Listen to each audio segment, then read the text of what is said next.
বিসমিল্লাহির রহমানির রহিম। আসসালামু আলাইকুম everyone, welcome back to my channel Rojina Habib vlogs. আশা করি আল্লাহর রহমতে সবাই ভালো আছেন। আলহামদুলিল্লাহ আমরাও ভালো আছি। নতুন একটি ফ্যামিলি ব্লগস দেখার জন্য সবাইকে স্বাগত জানাই। ইনশাল্লাহ ভালো লাগবে। ভিডিওটা শুরু করেছি বাজার গোছানো থেকে। তো ঈদের বাজার করে নিচ্ছে আমার হাজব্যান্ড, তো ওগুলো একটু গুছিয়ে নিচ্ছি। আসলে কি কম বেশি অনেক কিছু আছে সংসারে, তাই হালকা পাতলা যা লাগবে তাই বাজার করিয়ে নিয়েছি। তো একটু আপনাদের সাথে শেয়ার করছি।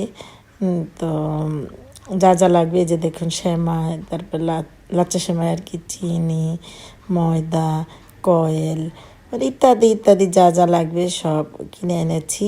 সবাই আর কি আমরা জানি কী কী লাগে না লাগে সামনে রেখে। তো এই যে গোলমরিচ, তো একটু গরুর মাংসের মশলা তৈরি করব, তো ইনশাল্লাহ আপনাদের সাথে শেয়ার করব। এই যে বাদাম, চিনাবাদাম, কাঠবাদাম, কাজু বাদাম, কিশমিশ, মানে ইত্যাদি ইত্যাদি সব কিছু কিনে আনা হয়েছে। তো আজকের ভিডিওটা আপনাদের সাথে বাজার থেকে শুরু করলাম। আর ঈদ উপলক্ষে আমি আজকে আপনাদের সাথে শেয়ার করছি এই ভিডিওটা। তো সেই কারণেই আর কি বাজার থেকে শুরু করলাম। ঈদের পূর্ব প্রস্তুতি হিসেবে প্রথমেই আর কি বাজার, কারণ বাজার দিয়ে শুরু হয় সব রান্নাবাড়া ঈদের। তো আমি আসলে কখনো টিপস তেমন একটা শেয়ার করি না, আমিও নিজেও শিখি। আসলে ইউটিউবে এসে কিছু পেলাম আর না পেলাম সেটা বড় কথা না, কিন্তু অনেক কিছু শিখতে পেরেছি। তো এটা আপনাদের সাথে একটু শেয়ার করছি। আর বুদ্ধি করে কাজ যেভাবে আমি আমার সংসারে করি, মূলত সেই অভিজ্ঞতা থেকে আপনাদের সাথে একটু শেয়ার করছি আমি কিভাবে কি করি ঈদের আগের দিন আর কি, ঈদের আগের প্রস্তুতি সব কিছু মিলেই আপনাদের সাথে শেয়ার করা। তো ঈদে কি কি প্রস্তুতি নিয়েছি আপনাদের সাথে শেয়ার করব, সাথে 10টা টিপস আপনাদের সাথে শেয়ার করব। যদি আপনাদের কাছে ভালো লাগে তাহলে তো লাগবেই, আর হয়তোবা অনেকের সাথে মিলে যেতে পারে টিপসগুলো, কিন্তু দেখা যায় কি আমি এইভাবে কাজ করি বিধায় আপনাদের সাথে এইভাবে শেয়ার করি। তো এই যে দেখুন, প্রথম হচ্ছে আমি বাজার করে এনেছি, মানে আমার হাজব্যান্ডকে দিয়ে বাজার করিয়েছি আমার যা যা লাগবে সংসারে। মূলত পুরুষরা কিন্তু এত কিছু জানে না, সেটা যারা জানে তারা হচ্ছে মহিলারা। তো ওইভাবে বাজার করে নিয়েছি। তো সবচেয়ে প্রথম টিপস হচ্ছে যে আমাকে আগে প্রথমে সিদ্ধান্ত নিতে হবে আমি ঈদের দিন কি কি রান্না করব, আর সেই হিসেব করেই আমাকে বাজার করতে হবে। তো ঠিক সেটাই আমি করলাম, বাজার করে এনেছি আর সেভাবে রান্না করে নেব ইনশাল্লাহ ঈদের দিন। তো আপনাদের সাথে শেয়ার করব। তো এই যে দেখুন, ঈদের প্রস্তুতি হিসেবে এখানে ডিপ ফ্রিজটা পরিষ্কার করে ফেলেছি। আসলে কি এই কুরবানি ঈদ মানেই গরুর মাংস, তো গরুর মাংস রাখার জন্য ফ্রিজ লাগবে। তো এই জন্য এই যে ডিপ ফ্রিজটা সুন্দর করে পরিষ্কার করে নিয়েছি। তো আপনাদের সাথে একটু শেয়ার করলাম হালকা পাতলাভাবে। আর আমি ডিপ ফ্রিজ কীভাবে পরিষ্কার করি সেটা আপনাদের সাথে ইনশাল্লাহ শেয়ার করব পরে। ডিপ ফ্রিজের উপরে যে দাগগুলো দেখছেন ওগুলো আমার মেয়ে ছোটোবেলায় এরকম আঁকাকি করেছে, যেন ওগুলো উঠতে চায় না, কিন্তু পরিষ্কার করেছি আমি।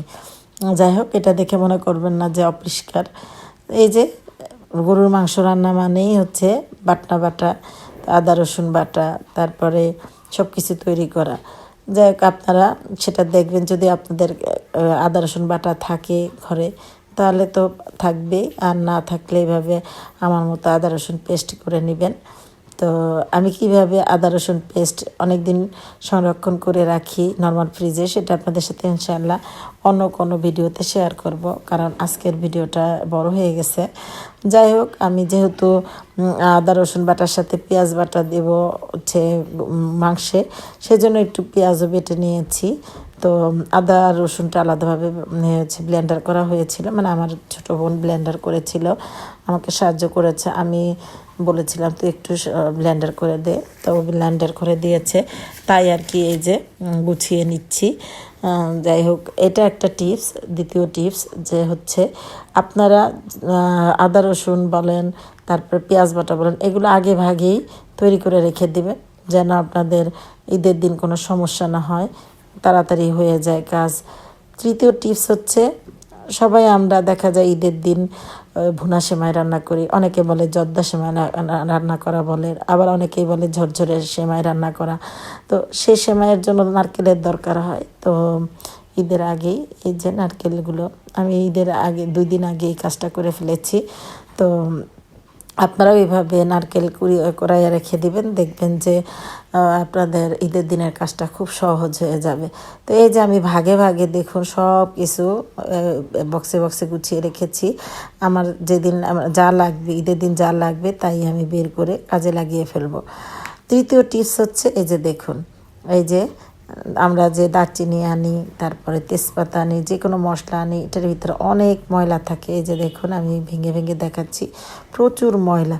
তো এই ময়লাগুলো নিচে, এই যে এলাচ, এগুলোর নিচে অনেক ময়লা ছিল। তো আমি এগুলো আবার পরিষ্কার করে করে আলাদা করে নিচ্ছি।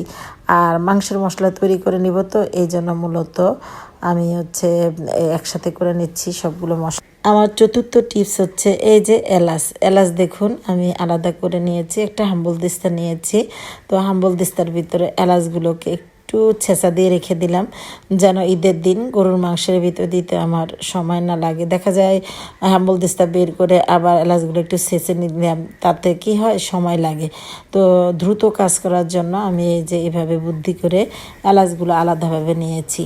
তো আপনারাও এরকম করবেন, এলাচ, দারচিনি, লং, তেজপাতা এগুলো আলাদা আলাদাভাবে রাখবেন। তাহলে হয় কি, মেজারমেন্টটা ঠিক থাকে। যখন আপনি মাংসে দিবেন তখন মেজারমেন্টটা ঠিক করে দিতে পারবেন।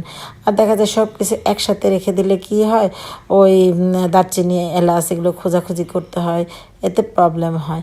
তো আমার পঞ্চম টিপস হচ্ছে সব কিছু মশলাগুলো আলাদা আলাদাভাবে বিভিন্ন পটে রেখে দিবেন। আর সবচেয়ে ভালো হয় এরকম হচ্ছে কাচের বোতলে রেখে দিলে, বক্সের মানে কাচের বোতল আর কি, রেখে দিলে, জার যেটা বলেন আর কি, বোতল বলেন, জার বলেন, যেটাতে রাখেন, এভাবে রেখে দিলে কিন্তু ভালো থাকে সব কিছু। তো এই যে চীনাবাদাম এনেছি, চীনাবাদামগুলো আমি এখন ভালোভাবে বেছে নিব, বেছে তারপরে আমি এটা কাজে লাগাবো। তো এই যে আমার পঞ্চম টিপস। তো কুরবানির মাংস রাখার জন্য আমাদের সবারই পলিথিন প্রয়োজন হয়।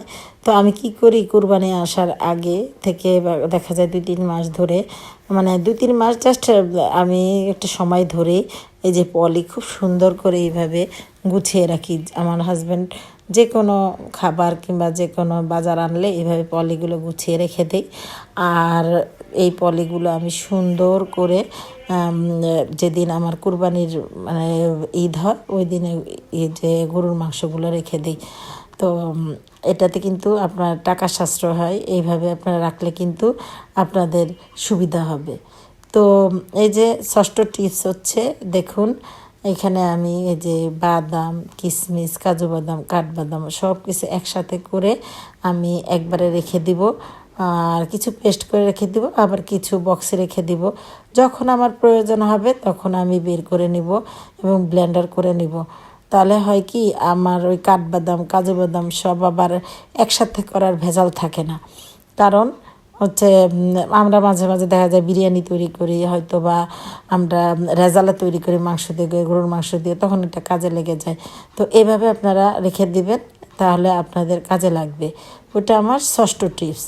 আমার সপ্তম টিপস হচ্ছে যে তেজপাতাগুলো দেখলেন না, আমি বলেছিলাম তেজপাতা এগুলো ধুয়ে আমি টুকরো করে কেটে রেখেছি।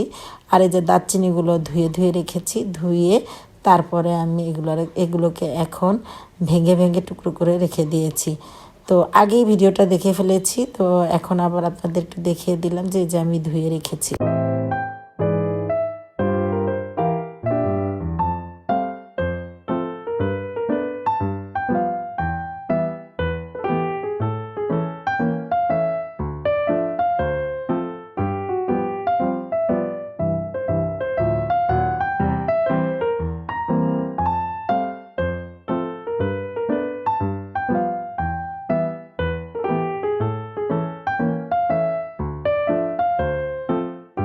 আমার সপ্তম টিপস হলো এই যে দেখুন, আমি যেহেতু ঈদের দিন ভুনা খিচুড়ি তৈরি করব, তো ভুনা খিচুড়ির জন্য ডাল লাগে, মুগ ডাল।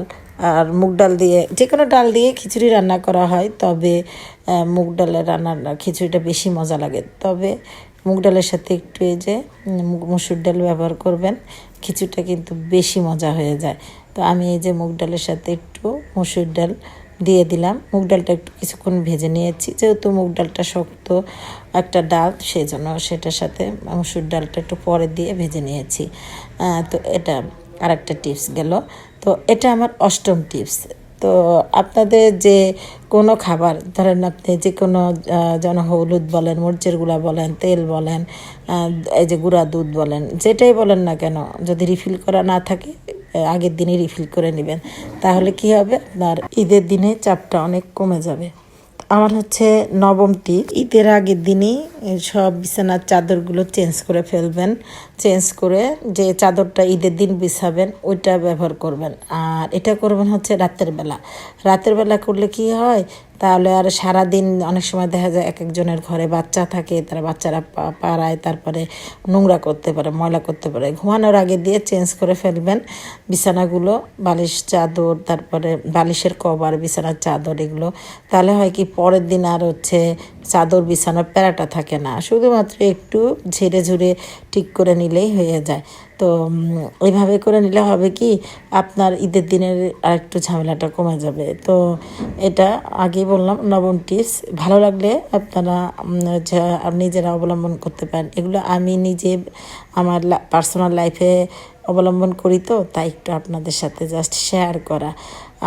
আর কিছু না, আমি এমন কোনো মানে পাকা রাঁধুনি না, কিংবা পাকা একদম খুব কাজের মানুষ না যে আমার সব কিছু একদম সুন্দর হবে কিংবা পরিপূর্ণ হবে। আমার ভুল ত্রুটি থাকতেই পারে। তো আপনারা প্লিজ একটু ধরিয়ে দিবেন, ইনশাল্লাহ আমি তাহলে সচেতন হয়ে যাব।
আমার নবম টিপস, তো এই যে এখানে আমি বাদামগুলো নিয়েছি, এগুলো ভেজে তারপরে পরিষ্কার করে রেখে দিব।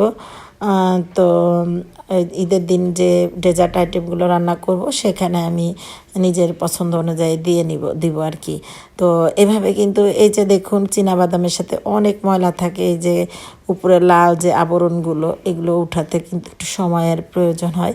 তো আপনি যদি ঈদের আগে যদি এই কাজটা করে রাখেন, তাহলে দেখবেন আপনার ঈদের দিনের যে কষ্টটা ওইটা দূর হয়ে যায়, বেশি সময় লাগে না। এই যে আমি কিন্তু ঈদের আগের দিন রাতের বেলায় সব কিছু করে রাখছি।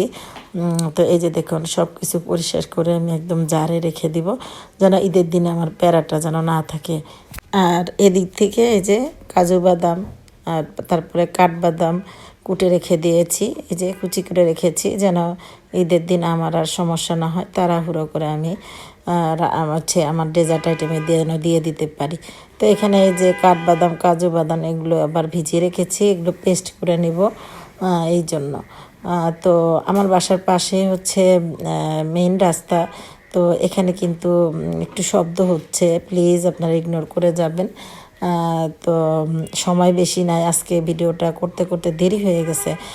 আর এটা আর আমাদের বাসায় হচ্ছে নেটের প্রবলেম হচ্ছে, কারণ এখানে ঝড় বৃষ্টি হওয়ার কারণে নেটের লাইনটা ডিস্টার্ব হয়ে গেছে। তাই এই জন্যই মূলত ভিডিও দিতেও পাচ্ছি না, কারো ভিডিও দেখতেও পাচ্ছি না, ঠিকমতো দিতেও পাচ্ছি না। তো এই ভিডিওটা যেতে যেতে অনেক রাত হয়ে যাবে, প্লিজ আপনারা দেখে দিবেন আশা করি।